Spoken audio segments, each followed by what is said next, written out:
Hi, Lee. Hi, Peggy. Hi, Hello, Sarah. Sarah. Hi, Lee. Hello, Peggy from Canada. Woohoo!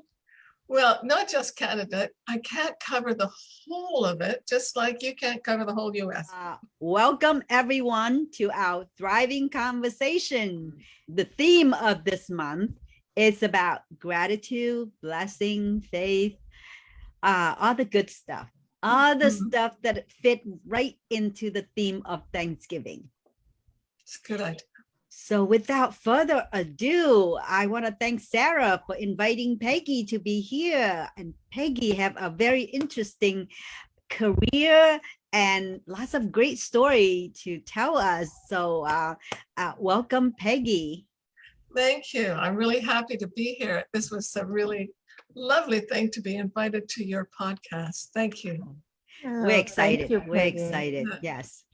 So Sarah, would you kick off the show for us? Of course. And tell people that what is this show for besides just talking?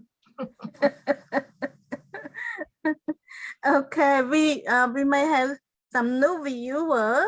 So for that reason, I'm going to start by sharing the reason why we have this platform. The reason is this platform was created right at the beginning of the pandemic. And the reason is we want to encourage and inspire, because everybody have the story that they have overcame. And Lee and I, we overcome a very big obstacle in our life through our journey from our country. And we just feel like, oh, we've been there. We have done it. And we feel confident enough to encourage other people. So that's why we have this platform. Wonderful. I hope you enjoy our conversation. And also another reason that we want to use our platform for is to help other refugees, because we don't forget our past. No. There are many refugees that get stuck in the middle of nowhere, that they don't know when they are going to land in a third country to get settled. So this are the refugee in Malaysia. And we want to use our platform to support, to help people to get to know this group. We have an organization that started a refugee film school. We teach the teenager how to edit the video, how to do everything about video editing. So that's what the school is for. It's called Refugee Film School. And Lee can pick up from here and explain more about that school. But I want to introduce myself very quickly. I'm Sarah M. I'm from Cambodia. I gone through a very hard time when my country was captured by the communist Khmer Rouge, and they put all of us captive and punish us so badly. There are 2 million of us that died. And I was almost died myself, but thank goodness, I'm grateful that I'm still here. And for that reason, I was able to write my book. It's called How I Survived the Killing Fields. And this is my book. And it's available on my website, sarahim.com. And now I'm also a speaker, so you can reach out through my website, sarahim.com. So back to you, Lee. Oh, thank you, Sarah. So my name is Lea Tran, and I'm the other part of this show, which we want to feature people who also have a thriving conversation, that they overcame their difficulty in life, that share with us how did they do that. So my background is similar but different with Sarah. I came from the sea, I would like to say, because our escape route was not from the jungle. I am the neighbor country of Cambodia. I was born in Vietnam. So, but I'm not Vietnamese. That's the complexity of that. I am Chinese. So I've got another under layer that that needs to be addressed. But anyhow, we escaped out of Vietnam because of communists as well in 1975 when the North took over Saigon. I'm sure many of you have heard of boat people. So my family among those boat people population, we escaped out to the sea, not knowing where we went, and pirated out in the oceans, you know, going through all the tough stuff. But the sweet things in life is I got to live and talk about it 40 years later. I too have a book, and I also tell my story on the TEDx stage. And now I am also a speaker going out to spread the message of hope and encouragement, of strength, that, you know, we all been through something.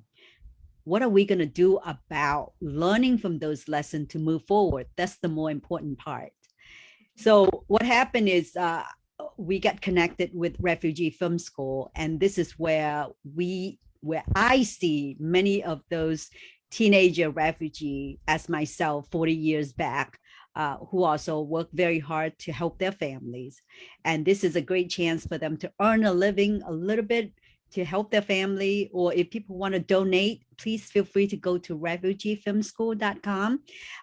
In the spirit of Thanksgiving, we want to give thanks. We want to be grateful. We want to have gratitude.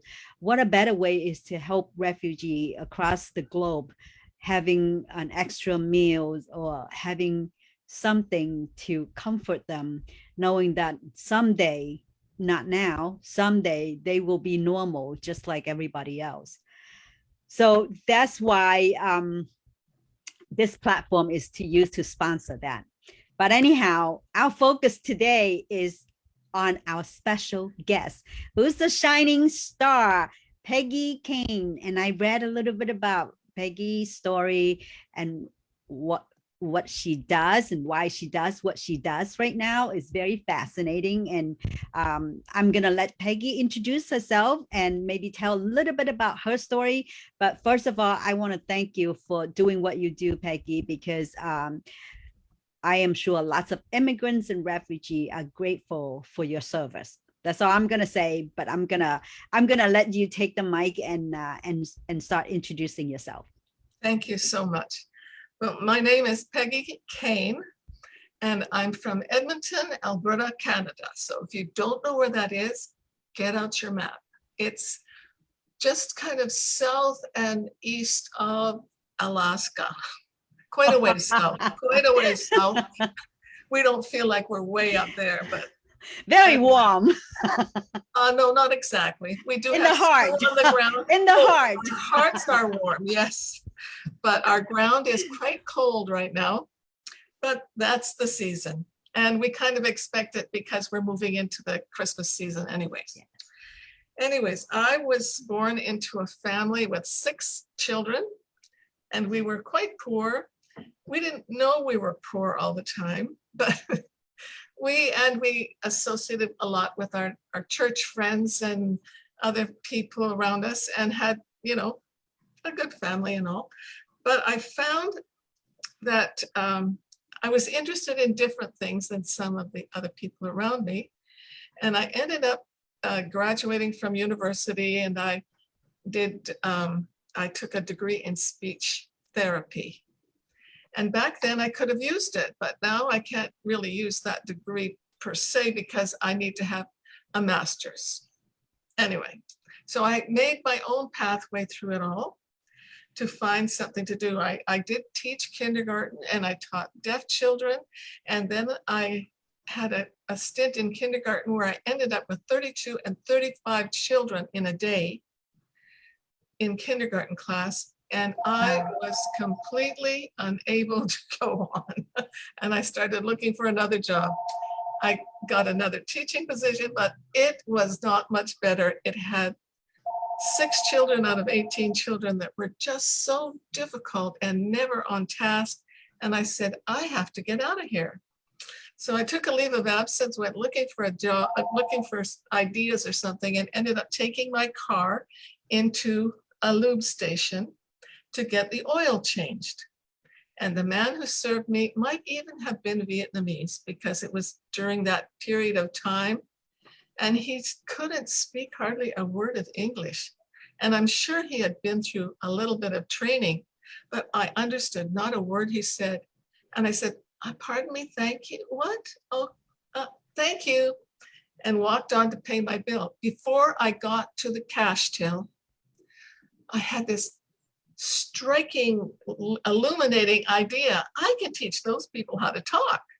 I had no materials, no backing, no nothing. I took a leave of absence and started working on building a new course that would teach immigrant people how to talk Canadian English, which is pretty similar to American, just a few little local differences sometimes, but how we speak is never attached to those kinds of training. Like ESL works from books. You read, you write, and you reproduce language on the page and stumble along. And so people live their whole lives speaking poorly and often miss getting the jobs they're actually trained to do. And their brain power is just lost to that generation. It just broke my heart. I thought it was so terrible. Anyways, when I decided that and had that illumination, I just went after it and stopped doing other things. I took in clients, I listened to what they said and how they said it, and then I decided, okay, if they're saying this, how do I do it? How do they do it? And I figured out what we do in our mouth as English speakers, because nobody tells you what to do with your mouth, do they? No. English No. is hard. English is really hard. And you know what? It's only because you don't know how and why. So inside our mouth, here's since you're Oriental people, you'll really appreciate this one. But so English people, we have our tongue like this in our mouth, kind of makes a little hill, and we hang on between our top teeth. And then the front part kind of goes up and down when we need it. But an Oriental speaker, and tell me if I'm wrong, they speak with their tongue like this and make all those wonderful sounds. And a lot of it's in the back of your throat or in the back of your mouth. Yeah. I'm not sure how I analyze it, but there's a lot of nasal sound from Vietnam. People have Yes. those lots of nasal sound. So that means there's tension in the back of your throat, in the top of your soft palate. And so if you know some of those things, then you can start working to find out how to do it better. Because clients who have worked with me have better jobs. Some of them were in big companies that had, through the 70s, 80s, they just went with the people they had. But one day they realized those people are retiring. And so I got some really big contracts with them to work with the people that were coming up in the EI people and the other people that needed to be moved into other places. And several of them got promoted to management positions over the course when I taught them, which was really remarkable because they were really poor speakers. Well, lots of people are smart people, book smart, but sometimes people hesitate to speak more because they felt that very uncomfortable to say it, and people look at you and not sure what you're talking about. Mm-hmm. And I've gone through a lot of training because I'm aware of that, because sometimes when you're excited, you talk fast and you don't slow down to enunciation, to pronounce things the right way. And I think that's the biggest conscious about me, not talk fast. Toastmaster trained us that. Yes, it's true. I'm glad they did, because I haven't always seen Toastmasters do a great job of really getting down to the nuts and bolts. But it is true. How fast you talk often brings out really big problems. And people don't understand. And there are big mistakes we end up making when we are talking too fast. Like the word sheet. Is that a friend Yeah. of yours? Oh yeah, yeah. I mean, there's a lot of things come out funny because I don't know. I assume that it's very similar with Cambodian, but in Chinese or Vietnamese, we don't have the S at the end. Plural to us is many of whatever or much of whatever. We don't Yes. have ed in the end. There's no past tense. No. There's always tenses implied somewhere, but not at Right. the end of the word. That's true. But what happens with the word sheet? If you say it too fast, it sounds Yeah. like you're swearing. Mhm. It Oh, sounds yeah. like shit. And it's really hard to pronounce the th too. For me, it took me Oh, a for long sure. time. For sure. Yeah, lots Yeah. of people say thank you instead of thank you. You know, it's like Yeah, its thank you. Or tongue thank, was not. yeah, thank you. Whatever. They make F's there. They move. And the thing that makes it really hard for people is that those are often the mistakes that little children make. Mhm. They'll say, thank you, thank you. Well, for a little child, they say, always. Well, I think a lot has to do with your ears too. I mean, when you are younger, you come here, like I would say, if you're under 10 years old, you can pick up pretty quickly. I came when I was 17. So I'm at the verge of like, I could make a break, but it's hopeless for my parents, right? I mean, they're in the 40s. There's no way they can Well, speak. they can't go through the process enough to do it. Right. And it's really hard to do it. So that you speak as well as you do is not just an accident. It's because you worked hard to do it. And you were very creative in being able to figure out how to do it. So when I'm working with people, it takes about 3 months to build a foundation. And then we get into higher level things. But you know, if you took 3 years of ESL, you wouldn't learn what you can learn in 3 months with me. And that's 1 hour a week. Well, I think the power of one-on-one is really essential because when I first came to America, luckily my family landed in Minnesota, very, very close to the border here. Oh yeah. It's cold, but It's cold, I yeah. get the luxury of having a teacher who pulled me aside for a few months that I was there. He coached me one-on-one and I could not say the word six. I always say, I am sick, 16. And it's like, no, 6, get the X at the end. And it took me a while to develop that skill set. Just to hear it. Right. Just to hear it. And but if you until can't somebody hear it, tell you, you're Yeah. not going to be able to pick that out. no, Right. that's really a gift. How grateful you must be for that teacher. Oh, to have I made the am. difference in Well, your he's life. in my book. Yes. He is a top star in the book. Yes. But yeah. But little that's- things like that. I mean, Oh, yes. until somebody pointed out, and a lot of things I had not aware of what my mistake until my friends told me, and it's like, what's wrong? I didn't hear myself say anything wrong. Say it again. What is wrong? So that's how we need the one-on-one coaching on that. It's really, really helpful. I have worked in large groups and had people that did really well. There was a Chinese lady that I worked with many years ago now, and she was the oldest in the family. And so she was sent off to get a higher level education in Canada and make way for the family to come in and get a degree in medicine or Yes. something that's going to pay a lot. It just was not her. She had such a terrible time, such a lot of tears and crying and everything, but she was kind of stuck because it was her responsibility to the family. And I met her when she was doing an office procedures course, and that particular school had hired me to work with their large groups of students. And it was a real plus in their program because their people were hired faster and got better jobs and had, Yes. Much better things going And on. then more confidence when they're able to Oh, speak yeah. exactly how it should sound, right? Yes, and so this friend of mine, Steffi, she she went through the course and was so grateful. And she came and told me, and she says, I just love what you taught me. Now I can do what I need to do. I won't be stuck in a kitchen or in a Yes. restaurant serving food for the rest of my life. Yes.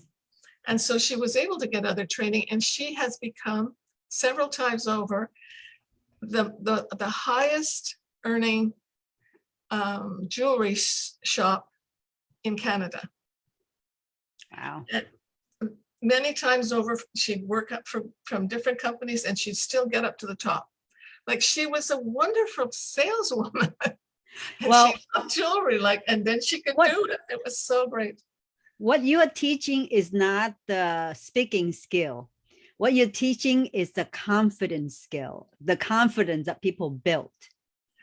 That's a lot of it. That's a lot of it for sure. Yes. But once they know how to use their mouth properly, More confidence. Yeah. they can actually make the sounds exactly right. And that's my joy, is to see people moving forward. Another client of mine, John, he came from Venezuela. They've been here for 6-7 years or so. And he was a project manager for an electrical company that wires to big places and stuff. And he was so excited as we started to work, because every week he'd come back to the class. He'd say, now I can do this. Now I can say that. And he says, I'm planning on getting a higher management position. And that was one of his real motivations. Yeah. But he went out on a job one day, and the guy says, who are you? What are you doing here? And he says, well, I'm the project manager. But it didn't sound like that. It sounded Spanish, which is really different. And the guy just went, what? You're a project manager? Oh. Whoa. He laughed and teased him, and he was just awful. Now John had learned how to push it off and just let it roll off his back and not get into it. And so the next day he came back to my office, and we went through another lesson. He says, this is what happened. And, what can I do about that? And I said, don't worry, 5 minutes, we'll have it cleaned up. 5 minutes. So I showed him exactly how to break the sounds apart and put them back together. And in 5 minutes, he was saying project manager. Right. And the best thing was that at the end of the class, he says, now I don't have to put up with that kind of disrespect ever again. Right. And that was a joy to me. That's the part. That's the part. I think not just a few, but many of the immigrants or refugees afraid to speak up in class, Yes. in the meeting rooms, Mhm. and even one-to-one conversation, because they have that fear of being laughed at. There's all of that, plus the fact that people truly don't understand them. And so you don't have a conversation, which reminds me of another lady that I was working with not too long ago. And she had worked in Canada probably for 6 or 7 years already. But she was in a government office, so, long-term, good pay, all those sorts of things. But she really couldn't move up in the organization. And she did it when the people were talking and conversing across the room. She didn't know what they're saying. But after the class, she says, this is one of the greatest things that I learned. Yes. I can understand them when they're chatting and talking about things now. Right. So it doesn't just change how you talk, it changes what your ears are listening for. Right. And that's when everything really starts to change, is once you start to hear things, then, and to reflect back to your mouth and what it's doing, the pieces start fitting together, and you go, just grow, better. It's really quite exciting. Absolutely. I think it's a very, very critical service that only you can think of. It's like lots of people needed that skills out there. Oh, I have to confess, even with me, I'm doing audio books right now, to recording my own book to read it. And I am still struggling how to read it in a sense that I can sound like I am not, it's just so many other factors Yes, that is yes. get into speaking it right. It isn't simple. It is just It's quite not. complex. Well, the thing is, when we're children, we have a whole huge community of people telling us, do this, don't do that. Brothers, sisters, mothers, fathers, aunties, uncle, grandma, grandpa, all of them. They're all on you. You make a mistake, you fix it. Make a mistake, another one tells you. So it's almost impossible. But a few children manage to get through that without changing a few little problems. But mostly, I think it's that. And when people come and correct an immigrant person, maybe out of the best goodness of their heart even, just the fact that someone corrects them is it jars them and it makes them feel like a little kid again and kind of stupid. And so it's hard to talk about this with people because they're uncomfortable. So I can see it can be if the person can be defensive and saying that, what, right. For me, I think that the disadvantages when we have a family that does not speaking English. So no matter what you listen in school, you come home and then you fall right back into that trap of not pronouncing it right or say it right.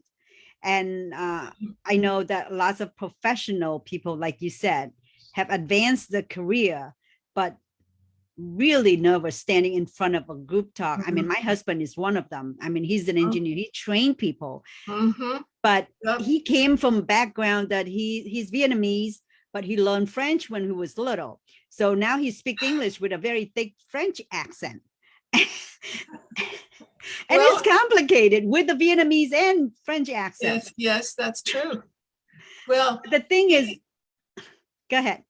He needs to have an appointment with me. But what I'm saying is, like, people still criticize me that I have a very thick and heavy accent. And then there's people who say you have spoken very clearly. So it's all depending how the other person perceive, right? It's true.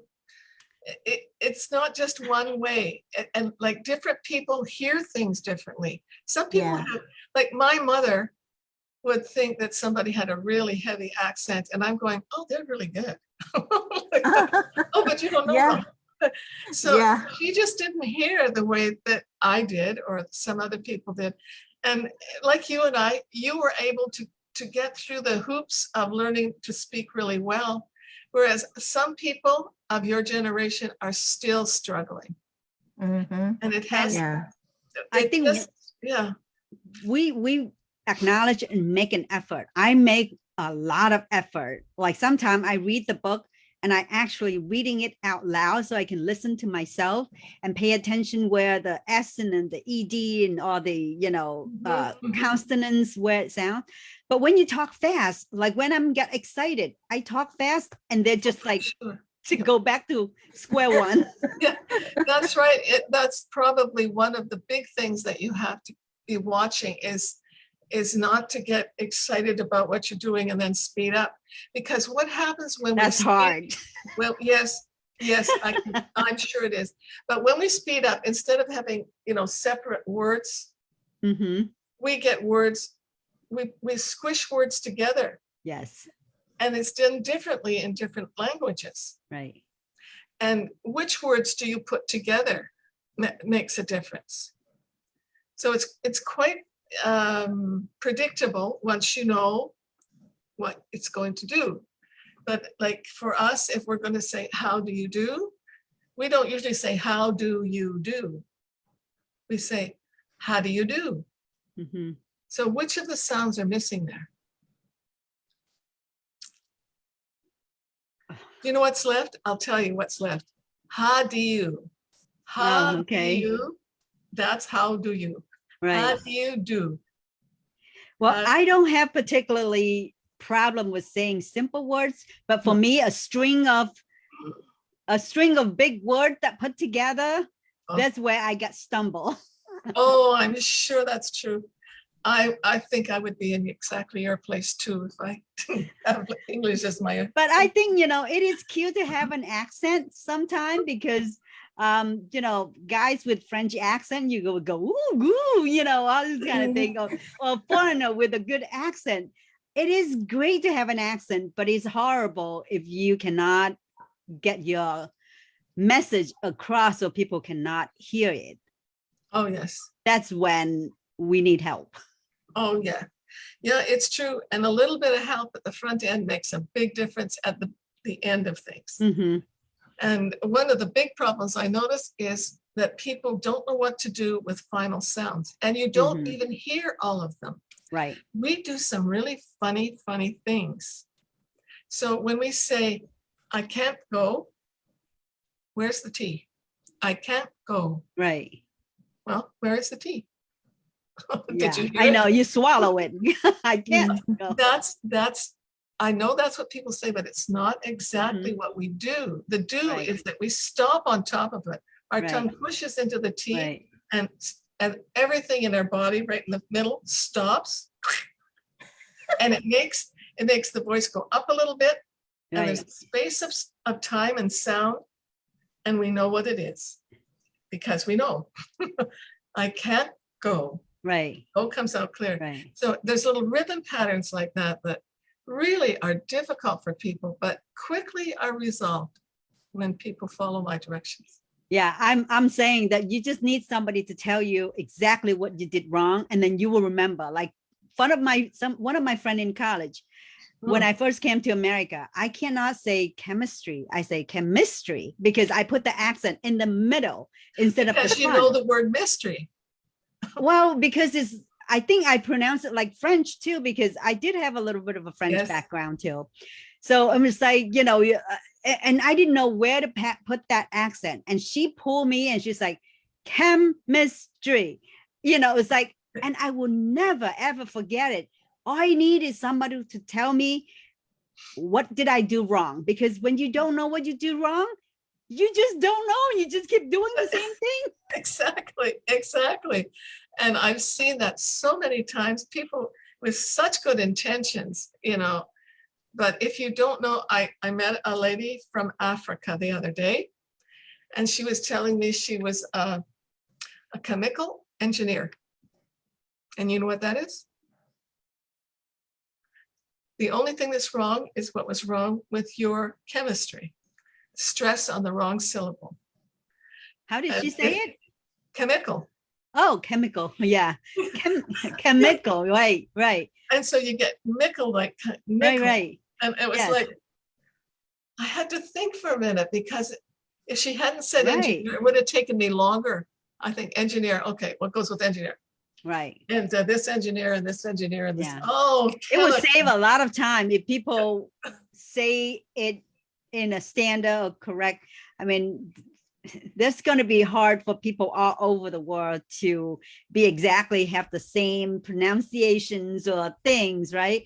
But at least get to a point that we can get across, and the other person did not have to go, huh? What's that? Yeah, you want to have a rightness about it that people can get, but you also don't want it to sound like childhood Yeah. errors. Like children will often say fui instead of three. Right.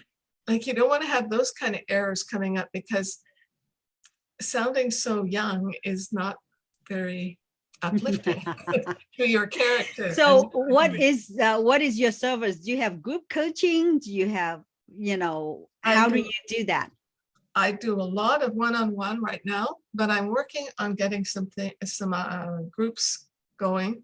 But I have to do quite a few technique changes because we're on Zoom. Yes, but if someone's interested in signing up today, I will do 2 for the price of 1. Whoa. Okay, Leah. I know, it's like Sarah, bing, bing, bing. What a good idea. We are one anyway, right, You're Sarah? one anyway. Well, you might get some cues. Well, Sarah haven't really speak out a lot, so it's hard for you to pick out her faults in her accent. I'm sure you probably pick out a tons of mine.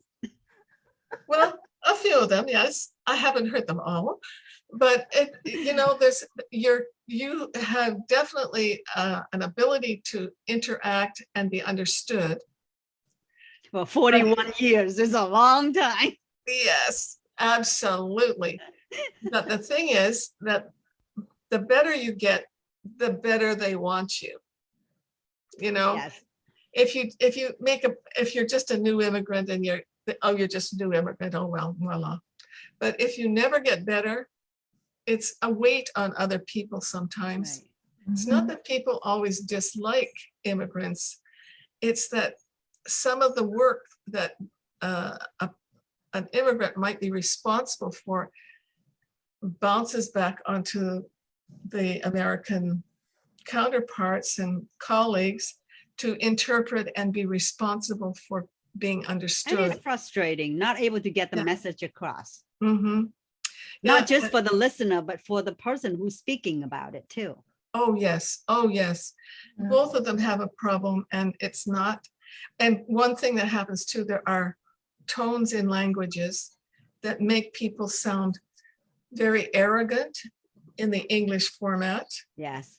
And it's not from their heart, but it's just in the rhythm. or Sometimes it's tone the of voice. culture. Yeah, Sometimes it's the way that people expresses and miscommunicate in a way. So yeah, idioms. I hate idioms because, sometimes people just assume you understand all the idioms and all the slang to come with it. Not even just like the straight imagine English. you don't understand all of the slang, which has Yes. changed every 10 years since time began. Like Yes. there's such a Yeah. load of it. The longer you live, you have a few from there and a few from here and a few from there. So it is really difficult. It is. And that's why I haven't been spoken for a long time until like maybe 15, 20 years ago when I started branching out as a Mhm. business owner. And I Yes. saw the importance of able to communicate and communicate effectively, not just rambling on. No, that's true. Yes, it's really important. Well, so first of all, I get the sounds working correctly. And then we start adding more language to it and stringing things together in nice melodic string, like English. There's always a little melody to it, right? Right. And you need to get those melodies right to be understood well, or to make a point that works. Yeah. So, and then we can get even, more professional than that. Right. Conversational English is wonderful. Just don't get me to Shakespeare or poetry or any of those. Oh yeah. I even teach how to read poetry. Oh goodness. Thank God. I mean, for you, God bless you. And once you catch the pattern, it's not too hard. Mhm. But it has to do a lot with rhythm and a lot with letting yourself listen to it and Yeah. copy back and listen to yourself. Yeah, it's all about training and how willing you are to learn, right? I think, it's just a matter of practice. And I Mhm. believe that the more you practice, the better we get. And that's why Oh, we're here. That's why we Yes, have this yeah. platform so we can practice. oh yes, it's a wonderful idea. I'm really proud of you. I think this is a fabulous thing to do. Oh, And thank you. it touches so many people, I am sure. Well, thank you so much for you do what you do. And I know that I appreciate it. And I'm sure Sarah appreciate too. Only if we had met you 40 years ago would be a leap and bounce for us instead.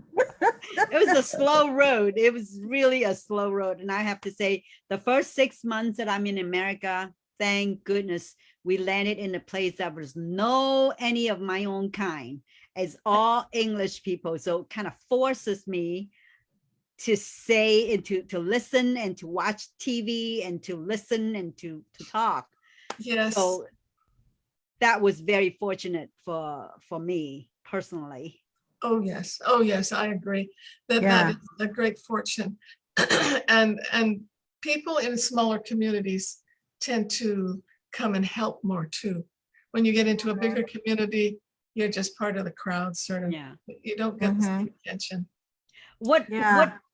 advice would you give to people if they can't afford to take lesson? What would be a one or two thing that they can actually make use of their time and how to advance their communication skill? Well, it's fairly difficult when you don't correct the pronunciation mistakes, which have to do with how tight your muscles are or not, and has to do with that tongue placement. Because if your tongue is not here, if it's in the oriental position, it's not going to make very good clear sounds because it's wrong. It's like putting a piece of equipment into a Toyota piece into a Hyundai car, right? They look pretty similar, but when it comes through, it just doesn't work. So would listen to YouTube or any place that to train themselves, would that be helpful if they couldn't afford a private person to coach them? Well, but I am expanding into groups. And so it will be much more affordable for people. Mm. And I haven't ever met another person who does exactly what I do. And the kinds of materials I have seen are not very effective. Even the ones that are most popular. They're just not very effective. So if you can't get to me, I do have some things growing on Facebook and I'm on LinkedIn. And if you put your name in the chat right now and give me your phone number and an email, I'll get back to you and we can talk about it. And I know lots of people cannot just put out lots of money. But I think if you listen, I think if you work with children's rhymes, listen carefully because there's lots of rhythm in children's. Yeah, I love reading to my son when he was young, and then listen to you talk or read by yourself. That helps too. I think those would help, but keep it simple. You don't want to get something really sophisticated that's at your intellectual level, right? Because your speaking skills need lots of repetition of the right sounds.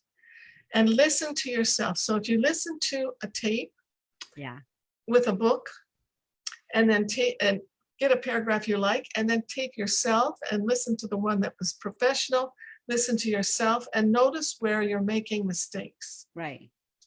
Great advice. Great advice. That will help.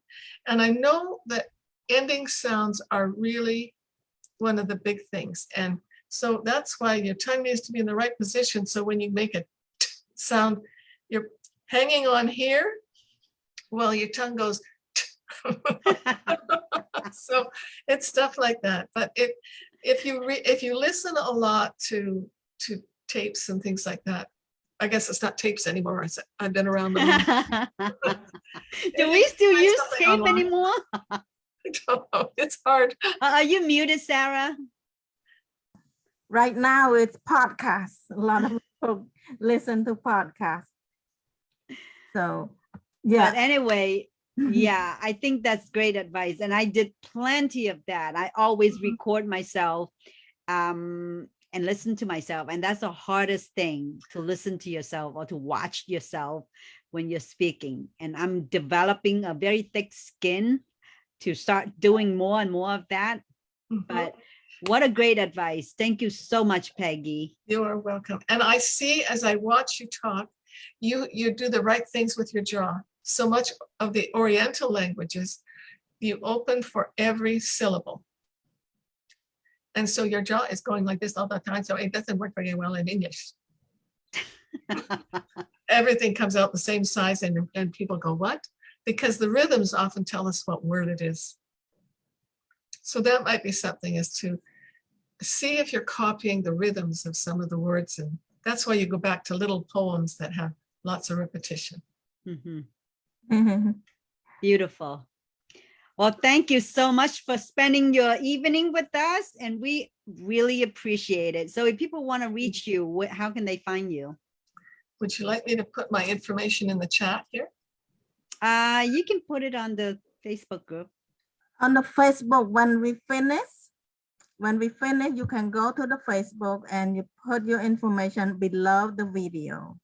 That's Yeah, how. love the video. Yeah, Okay, yeah. great. I will do that. Well, thank you Thank so much you. for being here, and we'll hope to see you again soon next year, sometime. Wonderful, wonderful. I'd love to do that. Yeah. Thank you so much. All right. So, Well, thank you, everyone. Sarah and we want to wish you a very, very happy Thanksgiving.